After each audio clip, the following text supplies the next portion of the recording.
Сәлем интернет, қош келдіңіздер. Баяғыда бір қыз мектепті бітіріп, жаңағы жоғары оқу орнына түсейін деп жүр екен. Сол кезде үйіне бір әкесінің бір досы қонаққа келіпті.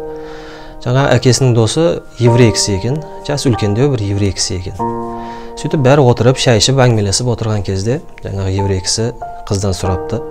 Қызым, міне мектепті бітірдің, енді қай жаққа оқуға түсейін деп жүрсің деп сұраған екен. Қыз айтыпты, осындай бір институтқа түсейін деп жүрмін, философия факультетіне деп айтқан екен. Еврей кісі айтыпты, қаласаң мен саған бір өзімнің кеңесімді берейін, бір оқиға айтып берейін, саған бір пайдасы тиіп жатса, өзің үшін бір шешім қабылдайсың депті. Жарайды депті қыз. Сол кезде еврей айтыпты, баяғыда соғыс кезінде бәрі жер бомбардировка болып, фашистер бәрін қуып жатқан кезде адамдар қашып жүреді екен.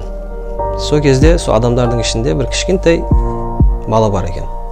Ол кішкентай бала қай жаққа барса да, жаңағы бомбардировка бола ма, окоптың ішінде жата ма, қаша ма, жүзе ма, қай жаққа барса да, осы қолтығына скрипка қысып алып, соны тастамайды екен. Ұйықтаса да, тұрса да, жатса да, жүгірсе де, қай жаққа барса да, сол скрипкасын тастамай өзімен бірге алып жүреді екен. Адамдар таң қалады екен, бұл скрипканы өте жақсы көреді екен бұл бала деп. Сөйтіп соғыс бітіпті. Соғыс біткеннен кейін бәр жер қиыншылық, ашаршылық, адамдарда ақша жоқ, жұмыс жоқ. Сөйтіп адамдар қиын бір жағдайға түсіп қалыпты.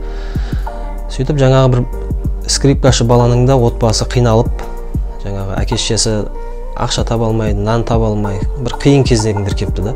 Сөйтіп жаңағы бала скрипкасын алып, бір үлкен бір көшеге шығыпты. Көшеге шығып, скрипкасын ашып, жаңағы скрипканың қорабын қойып, қолына скрипкасын алып, музыка тартуды бастапты. Музыканы өте бір керемет жақсы тартады екен өзі. Өткен кеткен адамдар оны тыңдап, қарап тұрады екен.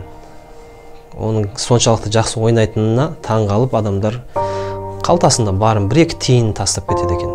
Тиын, біреулер бір нан тастап кетеді екен, картошка, алма, сондай заттар тастап кетеді екен. Сөйтіп жаңағы скрипкасының коробкасы толғаннан кейін жауып, жайлап үйіне барып, сол әке-шешесіне алып барған нәрселерін береді екен. Сөйтіп жаңағы қиын кезден сол семья жаңағы бір кішкентай бір скрипка ойнайтын баланың арқасында сондай қиын кезеңнен шығып кеткен екен. Достар, бұл оқиғаны сіздерге бекер айтып беріп отырған жоқпын. Әрине оқыған дұрыс, высшее образование, жаңағы жоғары білімді алған дұрыс, бір нәрсені үйренген, профессияны үйренген жақсы.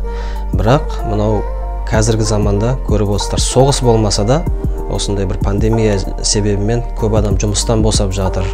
Жаңағы қаншама екі диплом бар адамдарды жұмыстан босап, отбасын баға алмай отырған қаншама адамдар бар. Бәрі жаңа өкіметтен ақша күтіп отыр. Осындай кезде бір адам өзіне өнеркәсіп үйреніп алған дұрыс болар екен деп өзім ойлап қалдым сол нәрсені. Мысалы, егерде мені қазір көріп отырған әртүрлі жастағы адамдар бар ғой. Ішінде жастар бар, жас үлкендер бар. Егер жас болсаңыз, сіздерге кеңесім бір өнерді үйреніп алыңыздар. Сол кішкентай кезде, білмеймін, шаштар аз болсын, жаңағы телефон жөндеу болсын, кілт жасау, жаңағы электрик, сантехник, бір өнерді үйреніп алсаңыздар, ол сіздерді қандай жағдай болса да, қаншама кризис болса да, қаншама жұмыстан босап кетсеңіз де, сіздерді сол өнеріңіз сізді баға алды. Қазір точно есімде жоқ. Сол, по-моему, жаңағы грузиндар ғой деймін. Сол грузиндер баласы туылғаннан, кішкентай болып туылғаннан, ұл бола ма, қыз бола ма, бір өнерді үйретіп қояды екен. Жаңағы аяқ киім жөндеу болсын, шаштар аз болсын, мен айтпақшы, жаңағы бір сантехник болсын, сондай жұмыстарды үйретіп қояды екен. Қыз болатын болса, тігіншілікті, жаңағы тамақ пісіруді, торт пісіруді үйретіп қояды екен. Не үшін? Осындай бір қиын жағдай болып жатса, болашақта балалары қиналмау үшін. Бұл нәрсені өзім осы карантин кезінде ойлап осы нәрсені түсіндім. Достар, осы нәрсені сіздермен бөліскім келді. Егер осы видео сіздерге осы менің кеңестерім жаңағы оқиғалардан бір қандай да бір пайда алып жатқан болсаңыздар, достар, лайк басып қойыңыздар, сіздерге қиын емес деп ойлаймын. Және бір достарыңызға таратып, бір ой пікірлеріңіз болса комментарийға жазып қалдырыңыздар. Бәріңізге үлкен рахмет. Кездесеміз.